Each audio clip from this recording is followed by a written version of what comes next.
কৃষক যেখানে আমি ছুটে যাই সেখানে।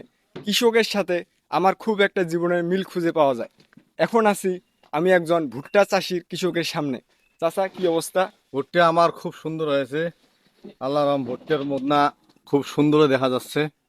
যে এই কাঁচা ভুট্টা আমি বিক্রি করবো, যদি কাঁচা ভুট্টা কোনো ক্রেতা থাকে তাহলে ফারুক বাজারের পাশে চলে আসে। এবছরে ভুট্টা চাষি অনেক পরিমাণ ভুট্টা পেয়েছে। উনি একজন সাফল্যের মধ্যে আছে। আচ্ছা, এগুলো যে চাষ করছেন, আপনার চাষবাসের পদ্ধতিটা কিরকম ছিল? চাষ মোটামুটি খুব পদ্ধতি ভালো ছিল এবং চাষে ইউরিয়া সার, ডিএপি সার সবকিছু প্রয়োগ করছি। ইস্পাহানি কোম্পানির ওষুধ দিছি। মোটামুটি ভাবে ভালো ফলন হয়েছে। আল্লাহ রাম, দানা একে সুন্দর সুন্দর সুন্দর দানা, একবারে 100 দানা যেটি। জমি থেকে ভুট্টাগুলো আনার জন্য এখানে একজন শ্রমিক আছে। আমি এখন শ্রমিকের সাথে কথা বলবো। আপনার কি কোনো বলা আছে?